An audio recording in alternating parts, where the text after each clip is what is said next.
நேயர்களுக்கு அன்பும் நன்றிகளும். எல்லோருக்குமான தலைவர் அம்பேத்கர் நூல் வெளியிட்டுள்ள கவனிக்கப்படாத 10 விஷயங்களை தான் இந்த வீடியோவில் நம்ம பார்க்க போகிறோம். விஜய் வெளியிட்ட அம்பேத்கர் புத்தக நிகழ்ச்சியில் தன் பெரியம்மா முன்னாள் போலீஸ் அதிகாரி திலகவதியை பற்றியும் குறிப்பிட்டார் ஆதவ் அர்ஜுனா. திலகவதியும் விழாவில் பங்கேற்றார். அந்த திலகவதி 2017 தர்மயுத்தம் நடத்தி கொண்டிருந்த பன்னீர்செல்வம் அணியில் சேர்ந்த கதை பலர் அறியாதது. ஜெயலலிதா மறைவால ஆர்கே நகர் தொகுதிக்கு 2017 நடந்த இடைத்தேர்தலில் பன்னீர்செல்வம் அணியின் சார்பாக போட்டியிட சீட்டு கேட்டார், விருப்ப மனு தாக்கல் செய்திருந்தார். ஆனால் மதுசூதனுக்குத்தான் சீட்டு கொடுத்தார் ஓபிஎஸ். ஒட்டுமொத்த சினிமா துறையையும் அரசியல் மூலம் ஒரு நிறுவனம் கட்டுப்படுத்துகிறது என அம்பேத்கர் புத்தக வெளியீட்டு விழாவில் பேசியிருக்கிறார் ஆதவ் அர்ஜுனா. விஜயை மேடையில் வைத்துக்கொண்டு இப்படி பேசலாமா என கொஞ்சமாவது ஆதவ் அர்ஜுனா யோசித்திருக்க வேண்டும். எந்த ஜெயலலிதாவை பெண் ஆளுமை என்று ஆதவ் அர்ஜுனா சொன்னாரோ அந்த ஜெயலலிதா ஆட்சியில் தான் விஜய் நடித்த தலைவா படம் 2013 ஆகஸ்ட் 9 என்று ரிலீஸுக்கு காத்திருந்தது. தலைவா படம் வெளியானதால் திரையரங்குகளுக்கு வெடிகுண்டு வைப்போம் என்று மிரட்டல் கடிதங்கள் வரவே படம் சொன்ன தேதியில் வெளியாகவில்லை. அந்த மிரட்டல் கடிதங்களை யார் எழுதியிருப்பார்கள் என யூகிக்க முடியாத அளவுக்கு தமிழர்கள் முட்டாள்கள் இல்லை. தலைவா பட தலைப்புக்கு கீழே டேக்லைனாக இருந்த டைம் டு லீட் என்ற வார்த்தையும் சில அரசியல் வசனங்களும் படம் வெளியாவதற்கு தடையாக இருந்தது. நடிகர் விஜயும் அவரது அப்பா எஸ். ஏ. சந்திரசேகரும் கொடநாட்டுக்கு சென்று முதல்வர் ஜெயலலிதாவை சந்திக்க முயன்று அனுமதி கிடைக்காமல் திரும்பினார்கள். கடைசியில் டைம் டு லீட் வார்த்தையை துறந்து தலைவா ரிலீஸ் செய்தார்கள். அதிமுக ஆட்சியில் தலைவா படத்துக்கு நேர்ந்த தடைகள் எல்லாம் செலக்டிவ் அம்னிசியாவால் ஆதவ் அர்ஜுனாவுக்கு மறந்து போயிருக்குமோ? ஒட்டுமொத்த சினிமா துறையையும் அரசியல் மூலம் ஒரு நிறுவனம் கட்டுப்படுத்துகிறது என இன்றைக்கு சொல்லும் ஆதவ் அர்ஜுனா, ஜெயலலிதா ஆட்சியில் தலைவா விஸ்வரூபம் படத்தை எல்லாம் யார் கட்டுப்படுத்தினார் என்பது தெரியாதா? 2011 சட்டசபை தேர்தலில் திமுகவுக்கு பிரச்சாரம் செய்த காரணத்திற்காக நடிகர் வடிவேலுவுக்கு பட வாய்ப்புகள் எல்லாம் மறுக்கப்பட்டது. யாருடைய ஆட்சியில் நடந்தது? தலைவா படத்திற்கு நேர்ந்த கதியை விஜய் நன்றாக அறிவார். அவரை மேடையில் வைத்துக்கொண்டே ஒட்டுமொத்த சினிமா துறையும் அரசியல் மூலம் ஒரு நிறுவனம் கட்டுப்படுத்துகிறது என பேசி விஜய்க்கே தர்ம சங்கடத்தை ஏற்படுத்தினார். ஒட்டுமொத்த சினிமா துறையும் அரசியல் மூலம் ஒரு நிறுவனம் கட்டுப்படுத்துகிறது என்றால் அமலாக்கத்துறையை வைத்துக்கொண்டு பலரை கட்டுப்படுத்தும், ஆட்சிகளை கைப்பற்றும் மோடி அரசை கண்டிக்க ஆதவ் அர்ஜுனாவுக்கு ஏன் துணிச்சல் வரவில்லை? குலத்தொழில் கற்பி ஒன்று சேர் கிளர்ச்சி செய் என்று முழக்கமிட்ட அம்பேத்கர் கல்வியைத்தான் மிகவும் முதன்மைப்படுத்தினார். அதற்கு காரணம் குலத்தொழில். குலத்தொழிலால் பிறப்பால் உயர்ந்தவர் தாழ்ந்தவர் என்று மனிதர்களை பிரிக்கும் வகமையை அம்பேத்கர் கண்டித்தார். குலத்தொழில் வழக்கத்தை மாற்றும் செயல் வடிவமாகவும் கல்வியை உருவகித்தார். குலத்தொழிலை நடைமுறைப்படுத்த விஸ்வகர்மா யோஜனா திட்டத்தை மோடி அரசு கொண்டு வந்திருக்கிறது. சாதி அடிப்படையிலான தொழில் முறையை வலுப்படுத்தும் அந்த விஸ்வகர்மா திட்டத்தை அம்பேத்கர் புத்தக வெளியீட்டு விழாவில் விஜய் கண்டிக்கவில்லை. அந்த விழாவுக்கு 2 நாட்கள் முன்புதான் விஸ்வகர்மா திட்டத்தை தமிழக அரசு செயல்படுத்தாது என முதல்வர் மு.க. ஸ்டாலின் அவர்கள் திட்டவட்டமாக அறிவித்தார். அப்படியான ஒரு நிலைப்பாட்டை விஜய் ஏன் வெளியிடவில்லை? வெளியிடாமல் போனாலும் அம்பேத்கர் விரும்பாத அந்த குலத்தொழில் திட்டம் பற்றி விஜயின் நிலைப்பாடு என்ன என்பது தெரியவில்லை. ஊழல் 2014 நாடாளுமன்ற தேர்தலில் பாஜக ஏன் வெற்றி பெற்றது? குடும்ப ஆட்சி, ஊழல் குற்றச்சாட்டுகளை கூறி பாஜக ஆட்சியை கைப்பற்றினார்கள் என்று பிரசாந்த் கிஷோர் என்னிடம் சொன்னார். இன்று வரை பாஜகவை வெல்ல முடியவில்லை என ஆதவ் அர்ஜுனா விழாவில் பேசியிருக்கிறார். 2014 பிரசாந்த் கிஷோர் அவர்கள் என்னிடம் உரையாற்றும் போது சொன்னார், மோடி அவர்களுடைய பிரச்சாரம் குடும்ப ஆட்சி, அதன் பிறகு ஊழல் என்கிற குற்றச்சாட்டுகளை கூறி ஆட்சியை கைப்பற்றினார்கள். இன்றைக்கு வரைக்கும் பிஜேபி யாராலும் வெல்ல முடியவில்லை. ஆனால் அன்றைக்கு மன்மோகன் சிங்கின் ஆட்சிதான் 10 ஆண்டுகள் நடைபெற்றது. அதன் பிறகுதான் 2014 மோடி ஆட்சிக்கு வந்தார். குடும்ப ஆட்சி என ஆதவ் அர்ஜுனா சோனியா காந்தியை குறிப்பிடுகிறாரா?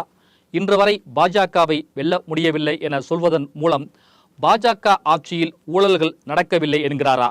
இல்லை பாஜக அசைக்க முடியாத சக்தி என சர்டிபிகேட் கொடுக்கிறாரா என அவரது உரை குழப்பத்தோடு தான் இருந்தது. தமிழ்நாட்டில் ஊழல் என்ற விஷயத்தை கடந்து சென்று கொண்டிருக்கிறோம் என விழாவில் பேசினார் ஆதவ் அர்ஜுனா. அதே போல்தான் தமிழகத்தில் மதம் ஜாதி என்கின்ற தத்துவத்துடன் ஊழல்ங்கிற ஒரு விஷயத்தை நாம் கடந்து சென்றுகிட்டு இருக்கோம். சொத்து குவிப்பு வழக்கில் முதல் குற்றவாளி ஜெயலலிதா. மற்ற குற்றவாளியான சசிகலா, இளவரசி, சுதாகரன் ஆகியோர் சிறை தண்டனை அனுபவித்து வெளியே வந்துட்டாங்க. ஜெயலலிதா உயிருடன் இருந்திருந்தால் அவரும் சிறைக்கு சென்றிருப்பார். ஊழல் வழக்கில் குற்றவாளியான ஜெயலலிதாவை அம்பேத்கர் புத்தக வெளியீட்டுக்கு முதல் நாளில் அவருடைய நினைவு தினத்தில் அரசியல் களத்தில் களமாடிய ஆளுமைமிக்க தலைவர் என ஆதவ் அர்ஜுனா புகழாரம் சூட்டுகிறார். அதாவது நேற்று ஆளுமைமிக்க பெண் தலைவி ஜெயலலிதாவை போற்றுவோம்னு சொன்னவரும் இன்று ஊழலை ஒழிக்கணும்னு சொன்னவரும் ஒரே ஆள் என்பதுதான் எத்தனை பெரிய நகைமுரண். லாட்டரி ஊழல் கிங் என ஊடகங்களால் வர்ணிக்கப்படும் மார்ட்டினின் மருமகனான ஆதவ் அர்ஜுனா புத்தக வெளியீட்டு விழாவில் ஊழல் பற்றி குமுறுவதில் நியாயம் இருக்கிறதா? லாட்டரிக்காரன் மருமகன் பேசுவது கால கொடுமை என பேஸ்புக்கில் பலர் தூற்றுகிறார்கள். சட்ட விரோத பண பரிமாற்ற சட்டத்தின் கீழ் அமலாக்கத்துறை மார்ட்டினுக்கு சொந்தமான இடங்களில் கடந்த மாதம் ரெய்டு நடத்தியது. எதற்காக தெரியுமா? 22 இடங்களில் சோதனை நடத்தி கணக்கில் வராத 12 கோடியே 41 லட்சம் ரூபாய் ரொக்கம் பறிமுதல் செய்யப்பட்டது. 5 கோடியே 42 லட்சம் வங்கிக் கணக்கு முடக்கப்பட்டது. இப்படி பின்னணி கொண்ட குடும்பத்தைச் சேர்ந்த ஆதவ் அர்ஜுனா ஊழல் பற்றி பேசுவதற்கு தார்மீக உரிமை கொண்டவரா? மார்ட்டின் முறைகேடுகள் பற்றி விகடன் பல கட்டுரைகளை வெளியிட்டிருக்கிறது. அந்த விகடன் தயாரித்த அம்பேத்கர் புத்தக விழாவில் ஆதவ் அர்ஜுனா கலந்து கொண்டுதான் ஊழலை பற்றி பாடம் எடுக்கிறார். பலமுறை அமலாக்கத்துறை சோதனைக்கு ஆளானவர் குடும்பத்தைச் சேர்ந்த மருமகன் ஊழலை ஒழிக்க வேண்டும் என்கிறார். ஓடப்பராயிருக்கும் ஏழையப்பர் லாட்டரி சீட்டு வாங்கி ஜெயித்து விட்டால் ஓர் நொடிக்குள் ஓடப்பர் உயரப்பர் எல்லாம் மாறி ஒப்பப்பர் ஆகிவிடுவார், உடரப்பா நீ என கிண்டல் அடித்திருக்கிறார் மூத்த ஊடகவியலாளர் விஜயசங்கர். ஆமா, எதுக்கு இங்கே அவர்களே இவர்களே எல்லாம் என விக்கிரவாண்டி மாநாட்டில் பேசும்போது சொன்னார் விஜய்.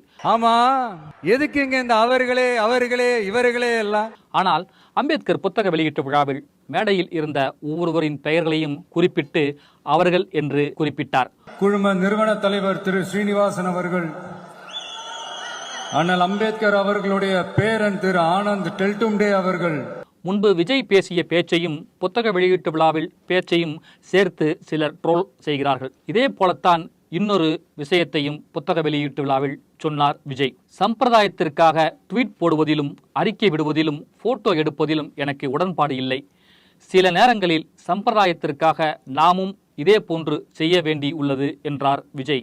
சம்பிரதாயத்துக்காக ட்வீட் போடுறதும், சம்பிரதாயத்துக்காக அறிக்கை விடுறதும், சம்பிரதாயத்துக்காக நானும் மக்களோட மக்களா இருக்கிறேன் காட்டிக்கிறதும், சம்பிரதாயத்துக்காக மழை தண்ணியில நின்று போட்டோ எடுக்கிறதும் எனக்கு அதுல கொஞ்சம் கூட உடன்பாடே இல்லை.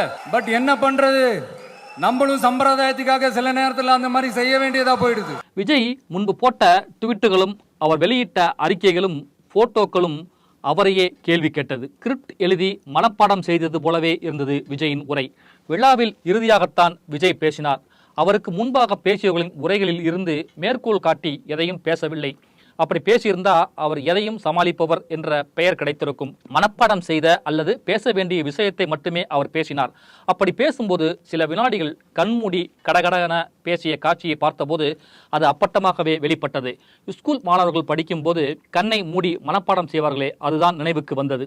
மக்களை உண்மையாகவே நேசிக்கிற ஒரு நல்ல அரசு, மக்களை உண்மையாகவே நேசிக்கிற ஒரு நல்ல அரசு.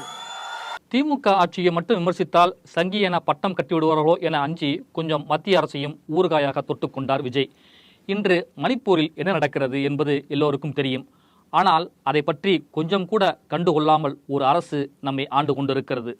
சரி, அங்கேதான் அந்த அரசு இப்படி என்றால் இங்குள்ள அரசு எப்படி இருக்கிறது என கியரை திருப்பினார் விஜய். வேங்கை வயல் பிரச்சனைகள் பற்றி எந்த நடவடிக்கையும் எடுத்த மாதிரி தெரியல என வேங்கை வயல் விவகாரத்தை தொட்ட விஜய் இன்று மணிப்பூரில் என்ன நடக்கிறது என கேட்ட விஜய் புத்தக வெளியீட்டுக்கு முந்தைய தினம் மத்திய பிரதேசத்தில் நடந்த கொடூரத்தை கண்டிக்கவே இல்லை. ஜெய் ஸ்ரீராம் என சொல்லி முஸ்லிம் சிறுவர்களை செருப்பை வைத்து தாக்கும் வீடியோ ஒன்று அன்றைக்கு வைரலானது. அதனையும் விஜய் கண்டித்திருந்தால் சங்கி என்ற பட்டம் அவருக்கு வந்திருக்காது. அம்பேத்கர் எல்லோருக்குமான தலைவர் என புத்தகத்தை வெளியிட்டு அதை வைத்து அரசியல் நடத்தப்பட்டிருப்பது அப்பட்டமாகவே தெரிந்தது. அம்பேத்கர் ஒரு புரட்சியாளர். ஆனால் அவரை அரசியல் வணிகமயமாக்கும் யுத்தியை புத்தக வெளியீட்டின் மூலம் வகுத்திருக்கிறார்கள். எதிர்த்தரப்பு கூட்டணியை உடைக்கவும் அதன் மூலம் பொது கூட்டணி கணக்கை துவக்கவும் அம்பேத்கர் ஒன்றும் பண்ட மாற்று பொருள் அல்ல. என்னை கடவுளாக்கி தோற்றுவிடாதே, ஆயுதமாக்கி போராடி வெற்றி பெறு என அம்பேத்கர் சொன்னரை வேறு மாதிரியாக புரிந்து கொண்டார்களோ என்னவோ. திமுக விடுதலை சிறுத்தைகள் கூட்டணியை உடைக்க வேண்டும் என்பதற்காகவே விழா எடுத்தது போல இருந்தது. அதனை உண்மை ஆக்குவது போல அமைந்தது ஆதவ் அர்ஜுனாவின் பேச்சு. யாரோ கொடுத்த அஜெண்டாவிற்கு செயல் வடிவம் கொடுக்கிறாரோ என்ற சந்தேகம் எழுவதை தவிர்க்க முடியவில்லை. முன்பு 2021 சட்டசபை தேர்தலில் ரஜினியை வைத்து திமுகவை எதிர்க்க முயன்றவர்களின் முயற்சியாக இது இருக்கலாம். அதனால்தான் மு.க. ஸ்டாலின் ஆட்சியை மட்டுமே மேடையில் விமர்சித்தார்கள்.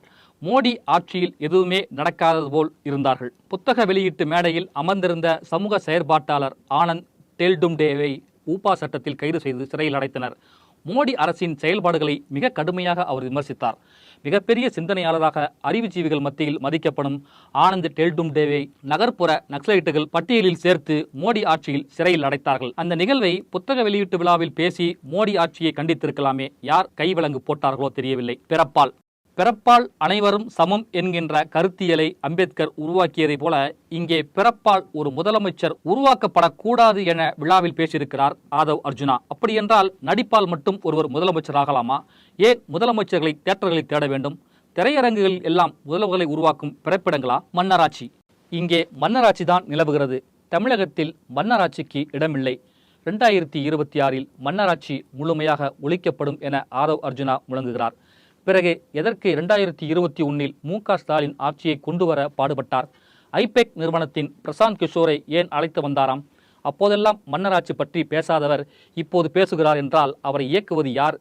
ஏன் கடந்த 6 மாதத்திற்கு முன்பு நடந்த நாடாளுமன்ற தேர்தலில் திமுக கூட்டணியை 40க்கு 40 இடங்களை வெல்ல இவரும் தானே சேர்த்து உழைத்தார்? அப்போது மன்னராட்சிக்காக உழைக்கிறோம் என தெரியவில்லையா? இடைப்பட்ட 6 மாத காலத்தில் ஆதவ் அர்ஜுனாவை மடைமாற்றியது யார்? அந்த புத்தக வெளியீட்டு விழாவில் வாய்ஸ் ஆஃப் காமன் பற்றியும் ஆதவ் அர்ஜுனா பற்றியும் பிபிடி வெளியிட்டாங்க. அதில் 2021 திமுக வெற்றிக்கு முக்கிய பங்காற்றியது ஆதவ் அர்ஜுனா என பாராட்டுரை படிக்கிறார்கள். அப்படி படித்துவிட்டு மேடையில் மன்னராட்சி பற்றி பேச ஆதவ் அர்ஜுனாவுக்கு வெட்கமே வரவில்லை. விஜய் ப்ரமோஷன். நெல்லையில் சாதிய தாக்குதலுக்கு ஆளான மாணவர் நாங்குநேரி சின்னதுரை வேங்கவேல் விவகாரத்தை வெளிக்கொண்டு வந்தவர்களுக்கெல்லாம் எல்லோருக்குமான தலைவர் அம்பேத்கர் புத்தகத்தை விஜய் வழங்கினார். இதையெல்லாம் விழாவில் சேர்த்தது எல்லாம் ஒரு கலரை ஏற்படுத்தியது. கடந்த ஏப்ரல் 14 அம்பேத்கர் பிறந்த நாளில் இந்த புத்தக வெளியீட்டு விழாவை நடைபெறுவதாக திட்டமிட்டிருந்தார்கள். முதலமைச்சர் மு.க. ஸ்டாலின் வெளியிட விடுதலை சிறுத்தைகள் திருமாவளவன் பெற்றுக்கொள்வதாக திட்டமிட்டிருந்தார்கள். இதனை எல்லாம் திருமாவளவனே சொல்லியிருக்கிறார். ஆனால் திட்டமிட்டபடி அது நடக்கவில்லை. ஒரு சமயம் அப்படி நடந்திருந்தால் வேங்கவேல் நாங்குநேரி சின்னதுரையை எல்லாம் மேடையில் ஏற்றிருப்பார்களோ தெரியவில்லை. விஜய் அம்பேத்கர் நூலை வெளியிடுவார் என மாறிய பிறகு இவையெல்லாம் சேர்க்கப்பட்டதா என்று ஒரு தரப்பு சந்தேகம் எழுப்புகிறது. தன்னுடைய மேடையை எப்போதும் அரசியல் மேடையாக்கி விடாமல் தான் விழாக்களை நடத்தும் விகடன் 2011 சட்டமன்ற தேர்தலில் தலையங்கமெல்லாம் தீட்டி திமுகவுக்கு வாக்களிக்காதீர்கள் என்று எழுதியது விகடன். ஆனால் அதற்காக அதிமுகவை ஆதரிக்கவில்லை, ஓட்டு போட சொல்லவில்லை. ஆனால் அம்பேத்கர் புத்தக வெளியீடு என்ற பெயரில் அரசியல் கூட்டணியை இப்போது அமைக்க முயல்கிறதா என சோசியல் மீடியாவில் விவாதம் நடந்து கொண்டிருக்கிறது. எல்லோருக்குமான தலைவர் அம்பேத்கர் நூலில் என்னுடைய கட்டுரை இடம்பெற்றிருக்கும் அடிப்படையில் நேற்று இரவு கூட ஆனந்த விகடன் நிகழ்ச்சியில் கலந்து கொள்ள சொல்லி எனக்கு அழைப்பு விடுக்கப்பட்டது. இந்த திரிபுவாத உள்நோக்கம் கொண்ட நிகழ்ச்சியை புறக்கணித்ததில் மகிழ்ச்சி அடைகிறேன்.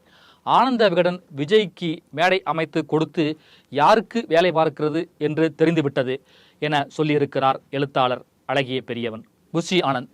விழா நடைபெற்ற உலக வர்த்தக மையம் முன்பு தமிழக வெற்றிக் கழகத்தினர் பெருமளவில் குவிந்தனர். விழா அரங்கிலும் அவர்கள்தான் அதிகமான அளவில் இருந்தார்கள். தமிழக வெற்றிக் கழகத்தின் நிர்வாகிகளுக்கு தருவதற்காக நிறைய பாசுகளை கொடுத்திருப்பார்கள் போல. வெளியே நின்று கொண்டிருந்த புஷி ஆனந்த் தனக்கு வேண்டப்பட்ட முக்கியமானவர்களுக்கு பாக்கெட்டில் இருந்து பாசுகளை எடுத்து கொடுத்தார். ஒரு பெண் நிர்வாகிக்கு அவர் பாஸ் கொடுத்து உள்ளே அனுப்பிய போது அங்கே நின்றிருந்த தாவேகா தொண்டர்கள் அண்ணா அண்ணா என புஷி ஆனந்திடம் கெஞ்சி கொண்டிருந்தார்கள் பாசுக்காக.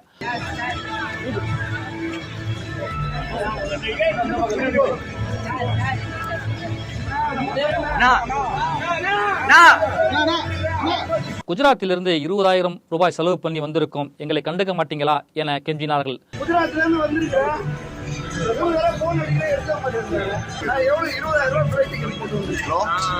வெறும் 25% வச்சுக்கிட்டு நீங்க பெரிய கட்சியா? ஆட்சி அதிகாரத்தில் பங்கு கேட்டா தப்பா?